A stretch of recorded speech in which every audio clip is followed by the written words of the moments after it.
in Sunday afternoon footy on 9. Tanner Boyd kicking things off with his hamstring protected. And a short, shallow kick-off into the breeze here. Niukore plays it eventually. Boyd.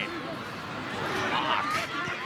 Averaging 151 run meters per game, the former Titan.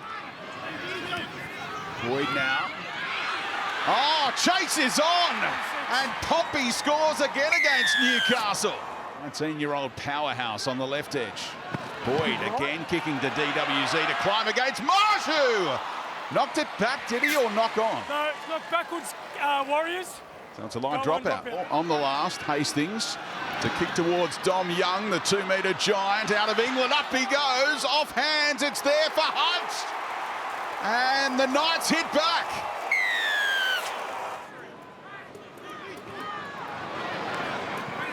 They get expansive, cut one out to Best, who's through. Got past Capewell like he wasn't there. Support looms. McEwen gets away from Tuapiki. They bomb it, do they? They do. And the Warriors are scampering back. It's still on for Newcastle if they go right. Cogger for Hastings. Cuts one out. They've got a man over here. Oh, Hunt didn't go to Dom Young. That is the ultimate bombed effort. Made that mid-season shift back from the Roosters, Dom Young. Now Cogger, room to move. Gagai, Best, quick hands. Marshu holds on this time. So does Capewell. Oh, passing off the ground there, isn't it? No, he says the ball carrying arm was above the ground. That's all legal and fair game. And now the Knights lead. Brayley counting some numbers. The halves combine again. Quick hands. Marshu surely this time. They're flying, the Knights. Every time they bring the ball left here to Bradman Best, something happens. Gagai, Best. Marshu finally gets it down. Clark. Straight up the middle he goes. Depth on either side now. Oh, Vaimunga! Targeted McEwen, got the better of the youngster and gives them the chance to level the scores here. Hung up by Hastings. Warriors can afford to stand off here.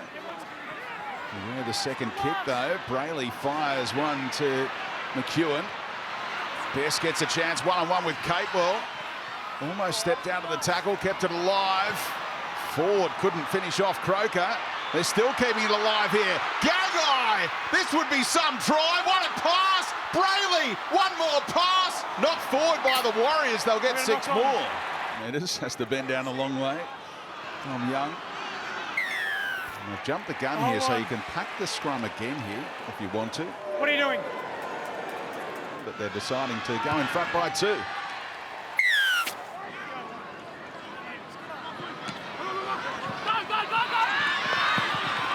Oh, sliding into touch. And well done, Fletcher Hunt. A one-on-one tackle to save her here. Good one. Fletcher Hunt. Nothing soft about him, Andrew. Della knocks the ball on. However, after he does that, there's high contact, which is a penalty. The captain's challenge will be successful. He can level the scores here. It is 14-all. Tanner Boyd wants it now. Yep. From 25 outs, it's slicing away. He's missed it.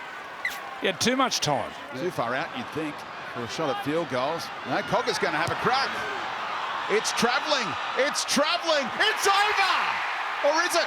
Yes, It's over the crossbar just by a poop deep. Oh, he's nailed it. His 2-point range. Did not get hold of it. Duck for cover, Grant Atkins. It's a hugely controversial moment. Hastings not square at marker. But it's a shot at goal from almost directly in front to snatch victory. Chance to put the Warriors in front. It's hooking. It's waved away. Can he get this one away? Charge down. It ricochets. Space here. Look at him go. Halasima. It's on. Footwork. Try saver. He's over with momentum. Oh, Lecker! Halasima for the Warriors! Can you believe what you have just seen?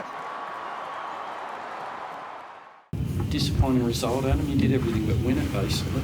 Yeah, really proud of the playing group, considering what they've been through the last 48 hours. I think You guys would know now, like, we had 12 of them in bed over the last 24 hours, and for them to turn up today and put in that type of effort, you know, I couldn't be any prouder of them. It must have been just heartbreaking. You know, you basically let in a try after the full-time siren. It doesn't happen very often, does it? Yeah, you know, you think about losing in Golden Point, but that one there was, you know, different again. Yeah, it's a hard one to take, mate. After all the, you know, headlines and speculation this week, it must reassure you that the guys are still playing for you and still putting in 100% of it. Yeah, they're not just playing for me; they're playing for our club, for our town. You know, they've done that all year. They haven't. These boys haven't rolled over or turned it up once. They haven't had scorelines that, you know, the narrative out there that we're a basket case or whatever is really unfair, because these guys week in, week out, with the injury toll was understated from you guys. Like, it's huge. It has been all year, but they haven't lost their fight. They haven't lost their, you know, competitive spirit, their resilience. They got that in spades. So, and you put that in a footy team, you can add some other stuff, but that's a key ingredient that you've got to have for a footy team. And I reckon that the town would be proud of them. I was going to say, I think the crowd showed that with the Newcastle chant there in the second half, didn't they? So. Outstanding, 21,000. They were great. And I'd love nothing more than for our staff, these players first and foremost, but all those people that turn up and chant that Newcastle chant. I would love for them to win tonight, because the smile on all their faces would have just capped off a pretty shitty week. You probably, you know, played worse than that and won games, really, haven't you? Yeah. There's some stuff there that we have to own as well. Like, we bombed 2 or 3 in the first half, and I'm not shying away from that. So yeah, they proved costly, the ones we bombed. But then there was some stuff there that, you know, is hard to take as well in the second half. I mean, been forced to chop and change the spine a fair bit this year. What did you kind of make of Jack Cogger tonight? I thought it was one of his better games for the club. I thought both the halves tried their heart out, just like I think they were the same as the rest of their teammates. They were all out there. You know, they don't get the raps that the other halves in the competition get, but that, you know, just like the rest of the team, they fought bloody hard. And when did you know what the team was going to look like, given that the guys went through 12 players or 13 players? Yeah, it was a busy morning on the phone to docs and staff running around trying to get, you know, medicine and food, trying to get some guys to eat. Like, most of them, well, the vast majority didn't even get to eat before kick-off. Like, they just couldn't hold anything in. So I think we finalised the team. It chopped and changed. I think I wrote the team sheet out about 4 times this morning. But Frizz was the last one to sort of get across the line, him and Jacob. And as you could see with Jacob's minutes and that, I think we played him in 2 10 or 8 or 10 minute spurts. Like, they just, yeah, not in a good place. But we would have had to forfeit if a fair few of them didn't take the field. So, you know, I don't think they're going to let that happen. And there were some players lost a fair bit of weight in the last 48 hours as well. Yeah, because of the virus, when it's still there, well, whatever it is, that you can't hold anything in, so you can't eat. So, and then you're losing fluids, obviously. I'm not a doctor, but I would imagine that that's what happened. Leo Thompson played 71 minutes. Yeah. He obviously had to shoulder the load with Frizz and Jacob. Yeah. We're proud of his performance in particular. Super proud, yeah, as I am the rest of them. This fella as well. These two, from the moment I woke this morning, he was on the phone to me, you know, 7 o'clock. We'll be right. Whatever bodies we can get in jerseys, we'll do it. And we went through the ones that were healthy that didn't have it, and fortunately Leo was one of them. And the first thing that these two said was, "We got this," and Leo said, "I've got 80 of me if you want." So it's great when your leaders are doing that. How are you, Dane? You got a problem with your quad? Yeah, no, it was just a cork to the outer thigh, more on the ITB, and every time, just carrying the ball, just get a knock. It's just more of a pain thing than anything. talk us through the emotions that last couple of minutes, the highs of Jack's field goal and then the penalty and then is it a crazy, you've been involved in a crazier sort of last 5 minutes? Yeah, it's something we've spoken about throughout the year. Obviously, the refs and everyone have got a lot of decisions to make and they're under a lot of pressure to make calls. And we've always spoken about we don't want to rely on them for the result of any game, whether it's the right call or the wrong call. We just want to focus on ourselves. Like as you said, we left a few tries out there, but those last couple of minutes were a few mixed emotions. Obviously, Cogs come up with a big play for us and hit that field goal. That wasn't set up. It was just him playing off the cuff, and then for them to get that penalty, I thought it was a bit of a hard one. I thought we were pretty set up marker, and my interpretation was he stepped forward off the mark, which put Jacko in that position. But like I said, they missed that goal, and we had an opportunity then to, I guess, hold them out, and then we get a charge down, and then I guess that's my fault being unaware of the rule. Once the ball's charged down, everyone's back on side. So yeah, we've had that throughout the whole year against the Roosters, and we've always been in it, but just haven't been able to finish it. So yeah, we've still got a few games left in the season, and no one's dropping their heads. We're all professional athletes, so we go back, look at where we need to be better. But like as you said, there was a massive effort from so many boys today who got up just to field a side, and then I think in that first half we only had one interchange, I think it was, and like I said, boys that have been crook, like that's an unbelievable effort, and you can't coach that sort of stuff. It's just got to be in the individuals, and we've got a bunch of boys in there that turn up and put in for each other every week. Adam, is it a 48-hour type virus? Do you know so far? I mean, because obviously you've got Canberra next week. They're going to be drained from this. It's going to have a roll-on effect.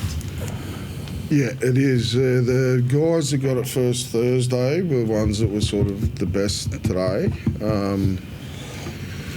So you'd like to think with the amount, and I was hoping that yesterday, the captain's run, we had 5 guys turn up for the captain's run. We had to quarantine the others. So I thought, well, I'd rather have 12 not here than have 5, have the other way around, and then they all turn up today no good. So, look, I'd like to think that we'll hopefully get it out of the joint by the time we go down to Canberra. Did you have players on standby, reserve grade players on standby? Yeah, so obviously Elijah, we had Elijah, and then Heathrow.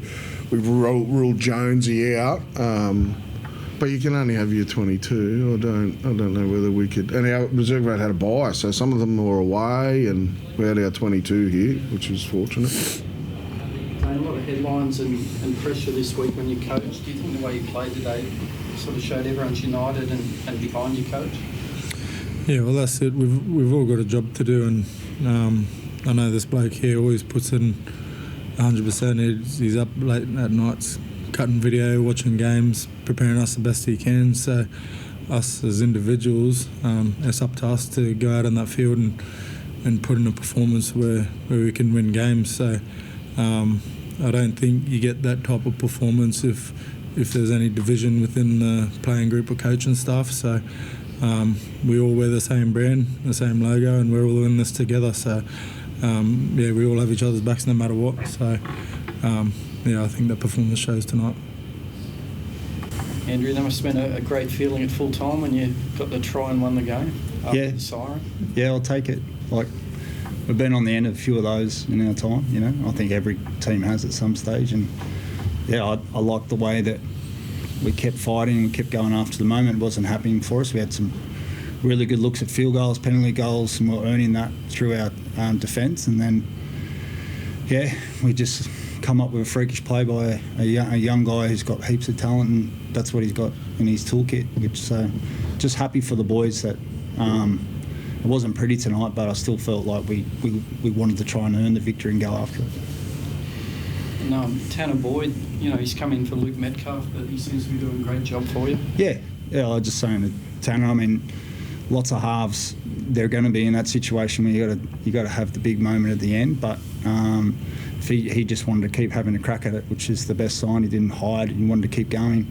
I think he's just going to improve every week, Tanner. I think the team's going to get better because they're going to get used to him. He communicates really well. Always disappointed when you lose a player, but always celebrate a guy who comes in and as consistent as he is. He must have been relieved because he would have felt horrible if that missed kick had cost you the game. Well, I'm sure by his standards, he still didn't feel great, mate, to be fair. Like, he's got high standards and he wanted to ice those moments. And like I said, I thought we were earning field position there. We got back to a draw game and then we gave ourselves a really a good look with 8 minutes to go, and then we fought our way back then again to have another opportunity. So, that won't define him, that's for sure. Andrew, did you come here expecting that sort of a dogfight game? Yep. Yeah, definitely. Like, Knights are particularly a really strong defensive team. They've had a really good year in that aspect. I knew they were going to fight. They're always at home. They're a great team. We've always found it hard when we come here. So yeah, we knew we were going to get that, and particularly if you gave them heaps of possession, they got heaps of energy and defence to go after you, and I thought they did a great job on their backfield. James, you've been involved in 5 grand finals in a row. Where are the Warriors at now, do you think, in terms of making finals and having a crack at it this year? We're just taking it game by game. I think we're still building there. Our best footy is still ahead of us. But yeah, definitely the players there, and as a whole club, like next man up. It's pretty special. We've got something special going. Andrew, are you comfortable with the Wade Egan no try? I feel like you're still spinning.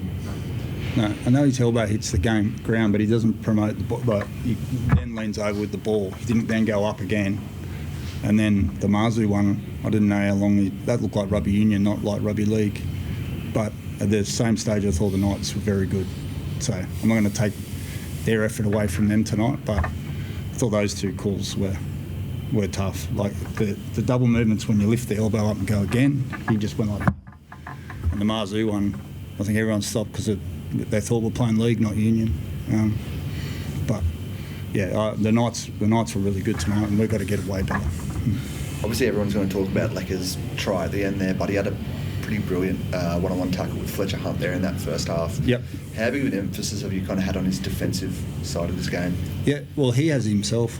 Like, he's his toughest critic around his defence. Like, he works really hard at it. He's got a long way to go with it. We all know how brilliant he can be, but I thought that was a really sort of inspirational passage to play. Our Tane Tuapiki turned around twice off a line break and found a way to make a tackle, and then they shifted and Lecker made a huge stop on his line. So, yeah, like Lecker's, we all celebrate the one at the end, but he's got some other brilliant stuff in him, and the more consistent he gets, because if he keeps working hard, there's going to be the effort areas which we'll be celebrating as well as that brilliance. He's only 19, isn't he? So yep. the sky's the limit with him, really, isn't it? Yep. Yeah, definitely. I think we're very exciting player like that. They just got to stay grounded and not get ahead of themselves. I haven't seen those signs of him. The first thing he should be working on this week is his defence again and improving that. And if he does that, then that stuff just comes natural to him. The team needs every single player to do their job, and if Lecker keeps improving at that other stuff, he'll become an absolutely brilliant player because you'll see all that natural stuff like you saw at the end of the game.